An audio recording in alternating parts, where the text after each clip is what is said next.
Welcome to the very first episode of the RaigingStarr Podcast. We're your hosts, Randy Rage and Star. Two Virgos, two best friends, and two adventurers who've been laughing, learning, and living life together for over 15 years. From spontaneous road trips and deep late-night talks, we've shared it all. And now we're bringing those stories straight to you. Here on the RaigingStarr Podcast, we'll be diving into our personal journeys. The highs, the lows, and the you won't believe this moments, and everything in between. Think of it as sitting down with your two funniest, most honest friends who aren't afraid to spill the tea on life, love, growth, and everything that makes the ride worth it. And because this podcast is just as much yours as it is ours, we want to hear from you. What topics you want us to explore, the stories you are curious about, and drop us your ideas, questions, and wild suggestions. We're all ears. So buckle up, join the adventure, and let's see where this journey takes us. Welcome to the RaigingStarr Podcast, where friendship meets fearless storytelling. Boom, baby. Yeah. Boom. And now that we got that part done with, scripts are always hard for us. She read it. She's an amazing writer. But now we can get to the fun stuff where we're not just trying to read a script. So we're going to go into how we very first met over 10 years ago. 15, babe. 15. I always do that. You do. You're horrible with dates. I know. I'm terrible. She's been with stuck dates. with me for much longer. So 15 years ago, how we met, and I mean, we clicked right away. Yeah. So how did we meet? Star? So I met Ms. Rage at a sex toy party, because back then I sold sex toys, and she won it was a raffle, I did, right? yeah, at a bike event. Okay, yes. And so she won the raffle to have a host come and do a party for her at her house. Mm-hmm. And so I drove up all the way to Apple Valley? Victorville. Yeah. And met her.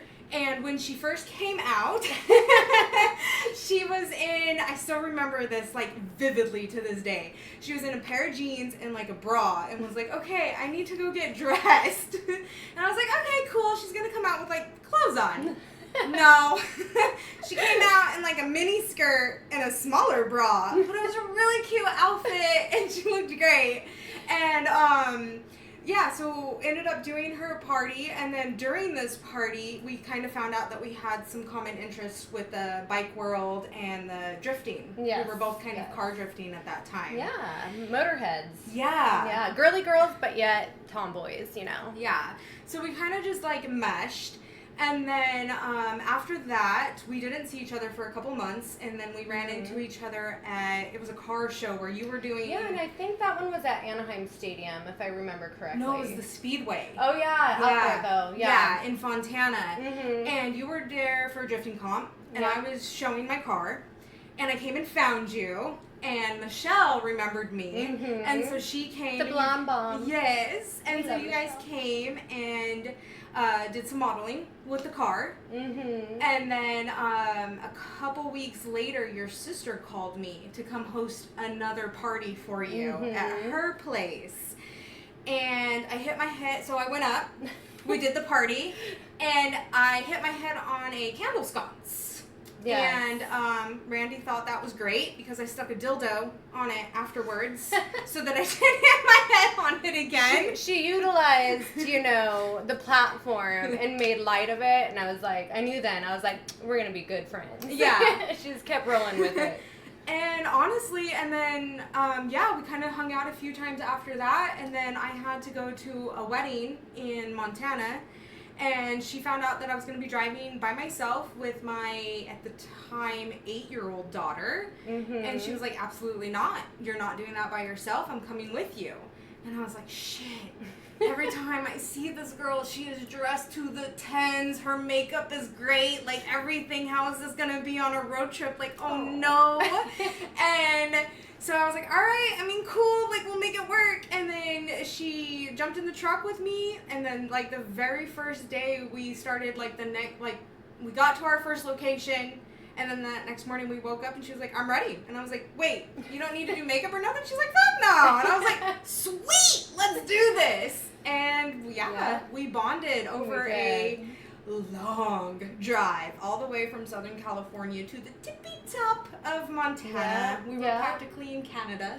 Yeah, and we battled all of the elements from potato bugs smashing the windshield like crazy. The windshield wiper flying off in a rainstorm and having to stop under some random cover so I could like try to put it back on. Mm-hmm. You wouldn't let me, when I had to stop on the road on the freeway because the bag was going to fly away, you wouldn't let me get out of the truck because I was in oncoming traffic, and you were like, no, that's not going to happen. I'm protective. She is. And so she was the one that got out because she wasn't going to have to deal with traffic, and like she handled all of that.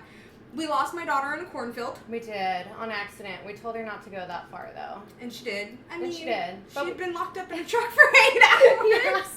We were like, uh-oh. Yeah. All we saw was eventually, like, a little bobbing head going through the corner. We're like, we think that's her. Yeah, and we reeled her back in. Yes. And then we ended up at a KOA campground with a little cabin. Yeah. Yes. Where they were...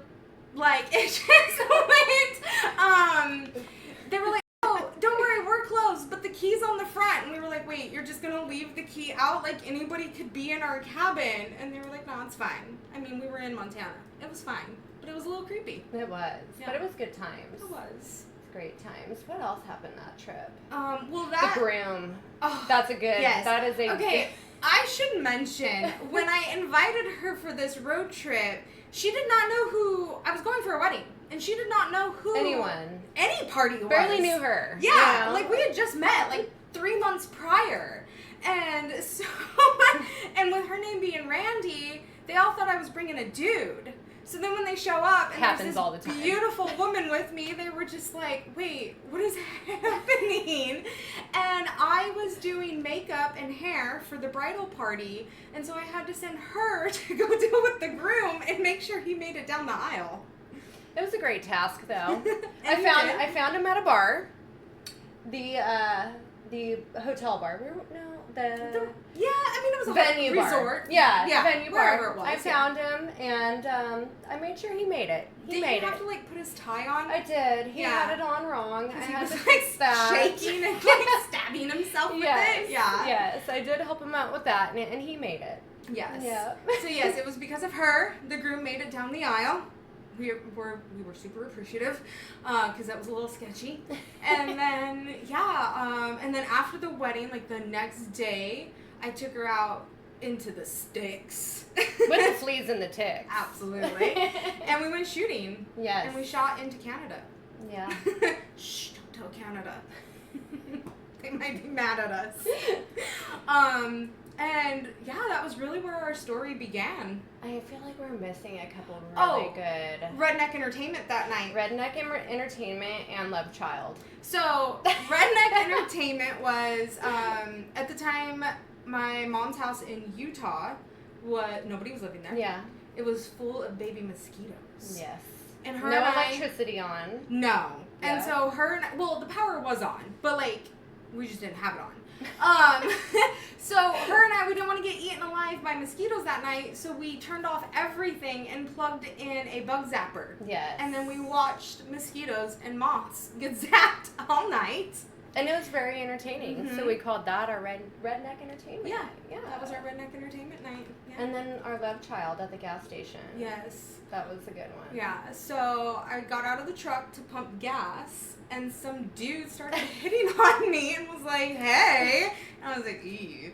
And she got out of the truck and came and like threw her arms around me and was like, hi, baby. And the guy looked at us, and then he noticed we had a daughter, like my daughter in the back. And so he was like, wait, what? And she was like, no, that's our love child.